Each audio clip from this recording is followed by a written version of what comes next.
Você vai entrar nesse carro elétrico aqui que, acredite ou não, já está ligado, já está até engatado para eu poder dar partida. A gente vai dar uma volta para você reparar no tipo de som que os carros fazem ou não fazem. O programa de hoje é sobre os barulhos dos carros. Vamos dar uma volta.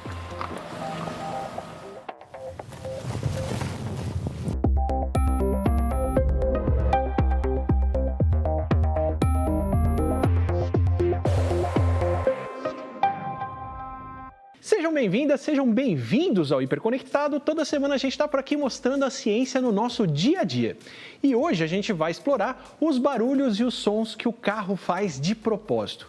Mas antes disso, a gente vai ver a nossa plateia virtual. E eu já queria começar perguntando para essa plateia quais são os barulhos que vocês estão acostumados a escutar nos carros de vocês, ou não escutar. Luciano, aproveita, se apresenta para a gente e responde essa aqui. Eu sou de São Lourenço do Sul, Rio Grande do Sul.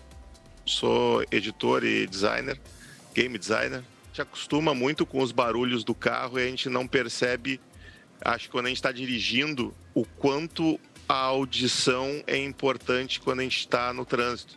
Sim. Eu só notei isso quando eu passei a usar uma bicicleta elétrica, porque eu percebi que eu fiquei invisível para as pessoas.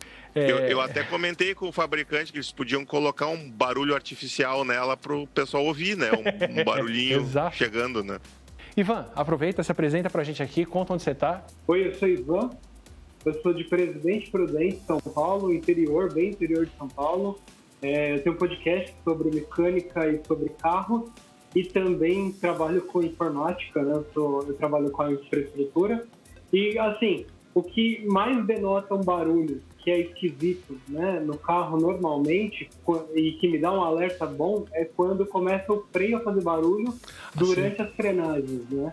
E para fechar, Breno, o que você tem para contar pra gente aqui? Moro aqui no Ipiranga, em São Paulo. Tem bastante ônibus elétrico, aqueles vermelhos, e ali não sei quantas vezes já quase fui atropelado porque o ônibus ele vem e você não consegue ouvir nada e é verdade. É aquele susto. E aproveitando, se você quiser participar aqui da nossa plateia e contar alguma coisa pra gente, manda um e-mail para hiperconectado@tvcultura.com.br e também pode participar usando a nossa hashtag nas redes sociais.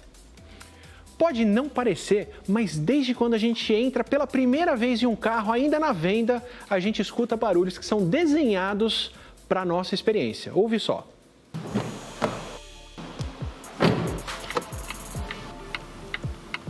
Pode não parecer, mas o barulho que o carro faz quando a porta bate, o barulho da seta, ignição, todos esses sons são produzidos pensando na experiência do usuário. Hoje eu vou explorar os barulhos de um carro elétrico e entender o quão diferente eles são. Na verdade, dentro da cidade onde a gente está aqui, rodando devagar, pelo menos, né, nas avenidas, não tem barulho quase dentro do carro. Então a gente começa a ficar muito mais atento a barulhinhos, tipo a perna raspando no painel, o celular no bolso, o limpador de para-brisa passando. As poucas vezes que eu me peguei falando, não, agora eu reconheço um barulho de motor, era uma van ou um caminhão ao redor, na verdade, com o barulho deles chegando. E aí a gente volta para aquele som que a gente está acostumado. Porque do carro mesmo, pelo menos na velocidade que a gente está aqui, o máximo que a gente ouve é gota de chuva e barulho de seta.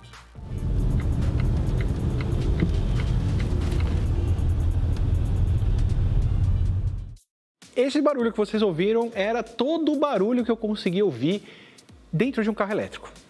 E aí eu aproveito e volto para a plateia para fazer essa pergunta para vocês. Se eu contasse para vocês que os sons dentro de um carro são artificiais, ou pelo menos são desenhados ou planejados para agradar, quais desses barulhos que você ia pensar que são feitos para isso? Murilo, o que você acha? Tá, eu sou o Murilo, moro em Porto Alegre e eu acho que o som mais característico, o que mais se percebe hoje em dia nos carros mais modernos é a seta. Luiz, conta pra gente aqui o que você acha. Sou Luiz Felipe, falo aqui de Taubaté, no interior de São Paulo também. Entusiasta por carro, engenheiro eletricista, e quando eu vi essa pauta adorei. Mas um som que é bem característico assim, dos carros é o som do cinto não conectado. Eu sempre fui uma pessoa que usava o cinto. E eu adorei quando o meu carro, agora ele mostra todo mundo que tá sem cinto. Se todo mundo não colocar o cinto, o barulho fica enchendo, né, o carro de barulhos ali. E se você deu por falta nessa conversa toda do ronco do motor, não é só você, viu? No futuro, o ronco de um motor a combustão vai ser bastante raro. Só que as pessoas ainda dependem do barulho para saber que os carros estão vindo. Mas que som é esse que a gente presta atenção? E como é o processo de desenhar o som artificial de um carro elétrico que não fazia isso? Para falar sobre o tema, a gente foi conversar com a Daniele Veni. A Daniele Veni é a musicista responsável por produzir o som do motor do Nissan Leaf. A gente conversou sobre o seu processo de criação.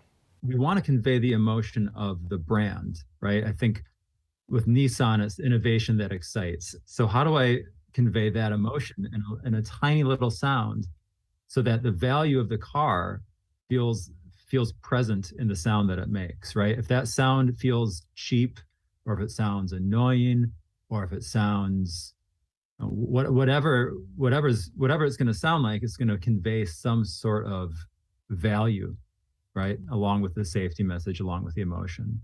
So you have a situation where you have to make a sound for this low velocity of the car. People will listen to it, and you have to convey something that is interesting, that is new, that is sounds not necessarily expensive, but high quality. And yes. How long does this sound have to be? The sound itself is only going to be, I think, about 3 seconds long.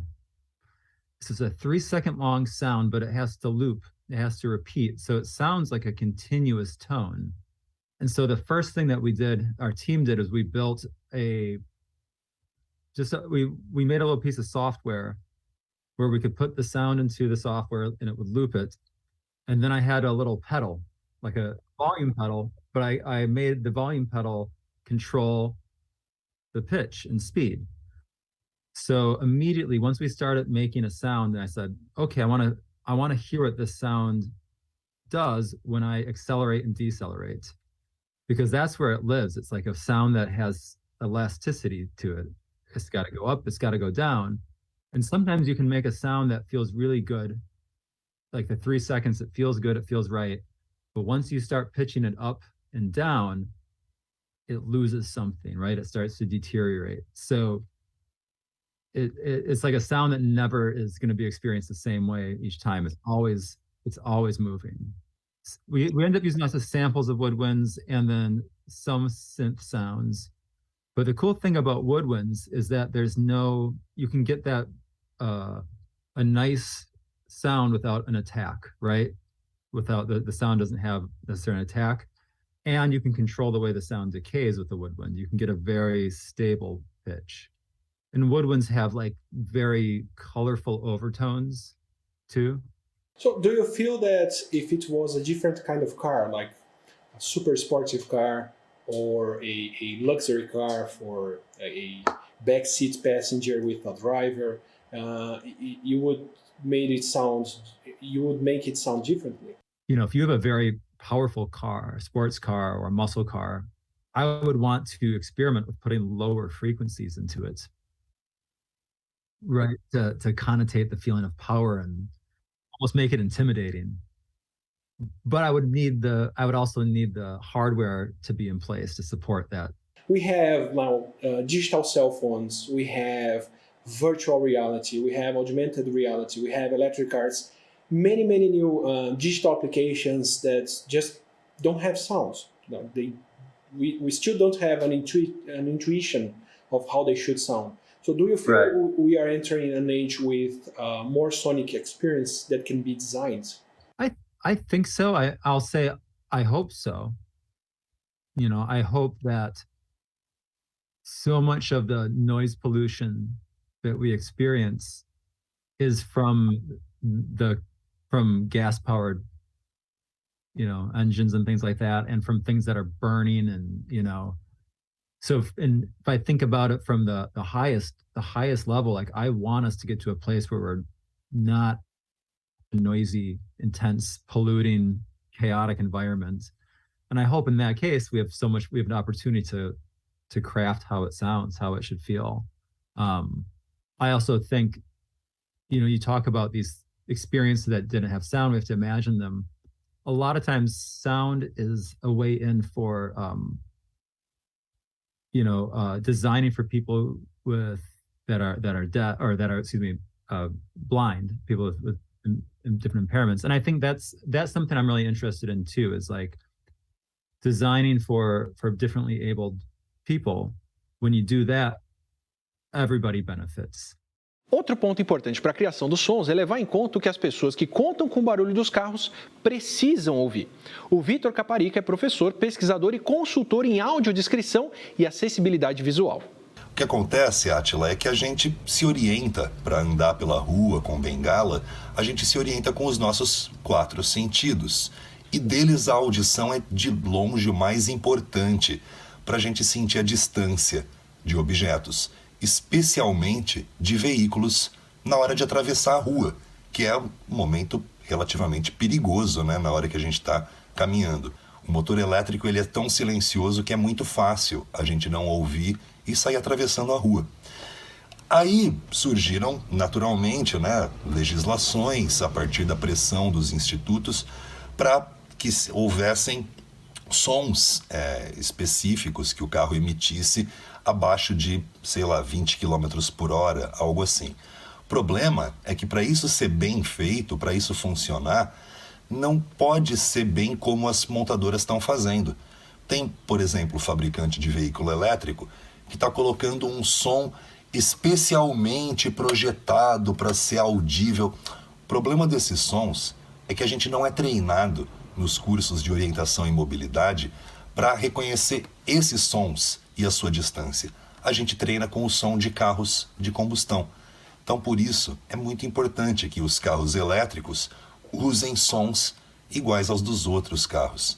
A gente viu com a Dani que a gente está nessa fase super legal, super excitante de começar a desenhar experiências sonoras para tudo. Então, por que de repente um carro não pode ter um barulho de passarinho, de uma floresta, de alguma coisa passando que não incomoda?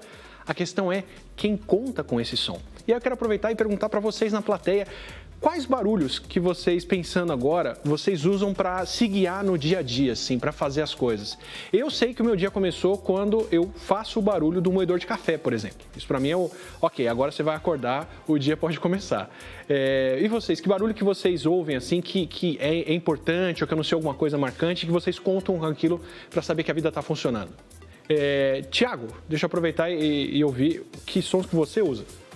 Eu sou o Thiago, sou do interior de São Paulo e o engraçado comigo, o que acontece? Todos os telefones que hoje a gente acaba trocando de smartphone com o tempo e nem todos têm o som tradicional do despertador.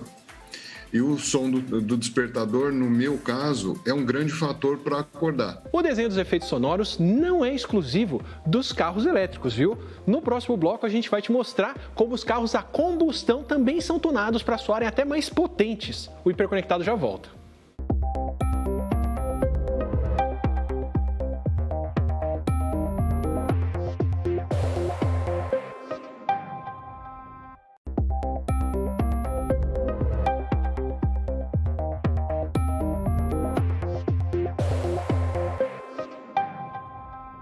O Hiperconectado está de volta e a gente já viu como são produzidos os barulhos dos carros elétricos.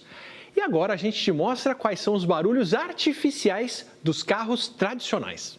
O Leopoldo Pisanelli Rodrigues de Oliveira trabalhou com controle ativo de ruídos e qualidade sonora em veículos. Todo barulho que o meu carro faz, ele faz porque tem que fazer ou tem alguma coisa ali que foi desenhada? Na verdade, eu diria que isso depende muito de que gama de carros que nós estamos falando, tá? Se é um carro popular ou se é um carro com valor agregado maior. Um carro com maior valor agregado vai ter muito mais horas ali de projeto de engenharia de como que aquele carro vai soar para transmitir os valores daquela marca.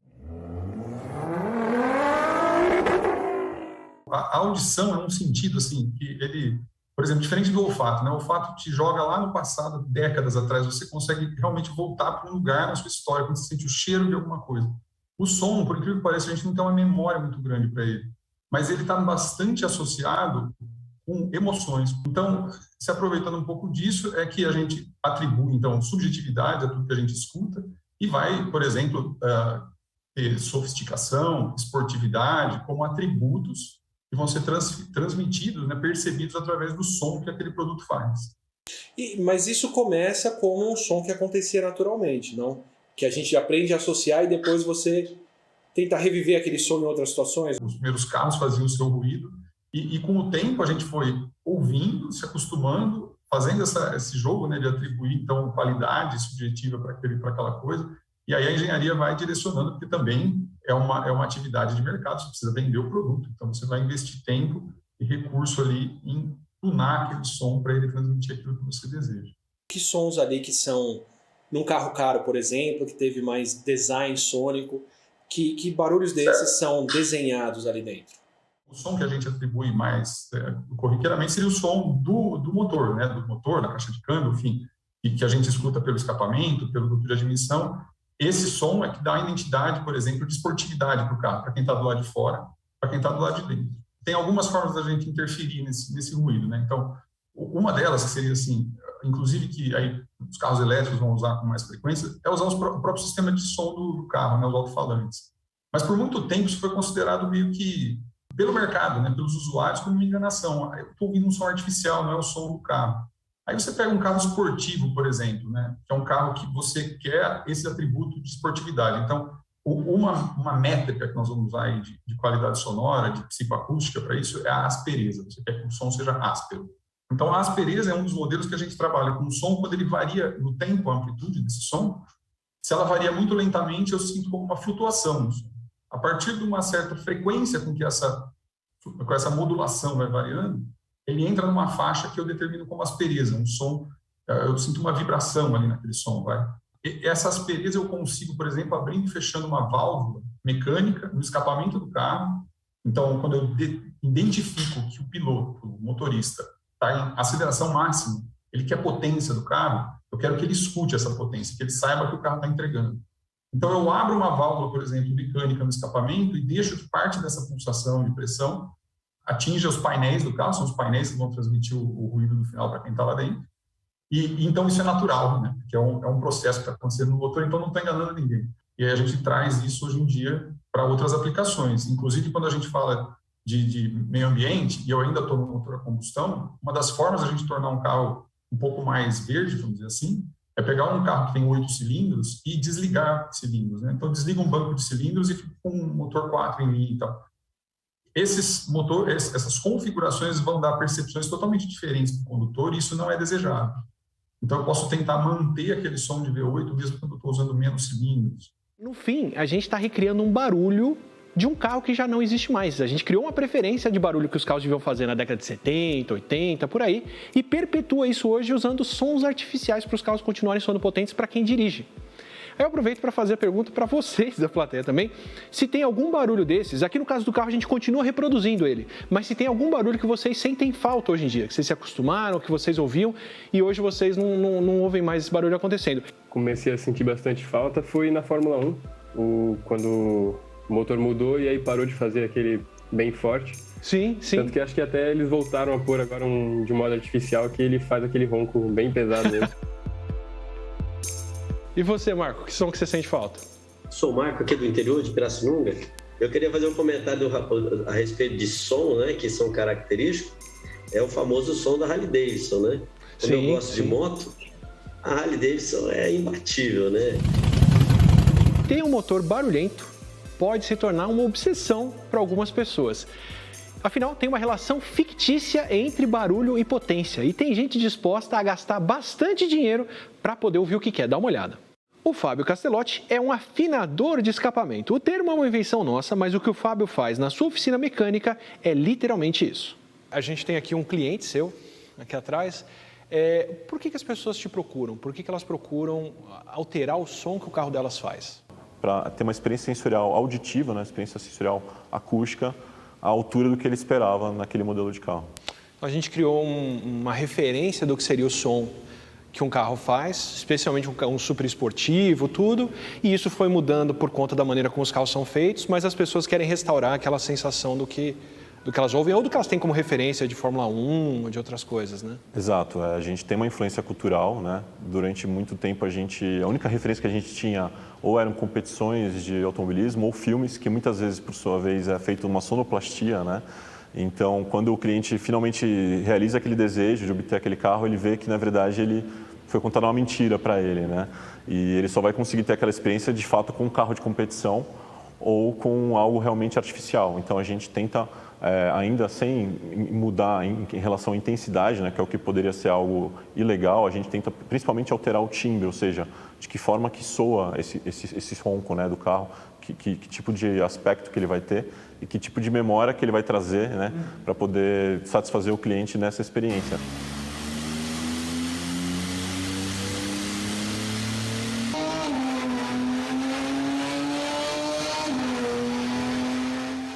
E como que você afina um carro para ele chegar nesse timbre? Em geral, a gente retrabalha os coletores de escapamentos, que são eles responsáveis por organizar os pulsos que vêm do motor e criar uma frequência, né, que a gente vai interpretar como um timbre do ronco.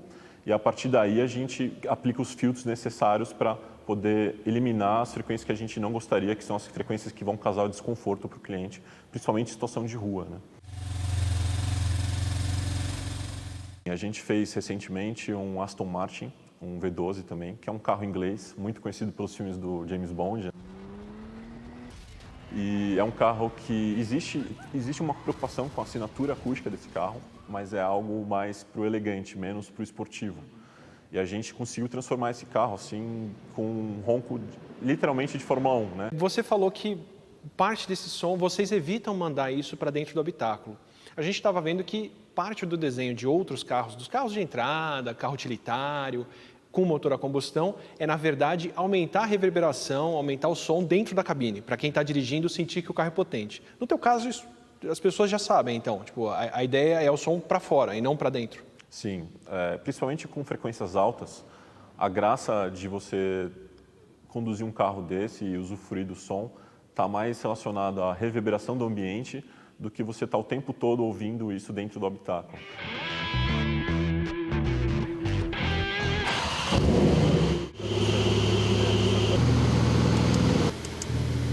A gente vê a diferença do barulho interno ou externo quando o carro está aberto. Isso aqui é o carro com as janelas abertas e o som reverberando no ambiente. Agora olha o que acontece quando eu fecho o carro e a gente fica só com o barulho daqui de dentro do habitáculo. Já não dá para ouvir muito do som que ele faz. Eu só sinto a vibração aqui embaixo.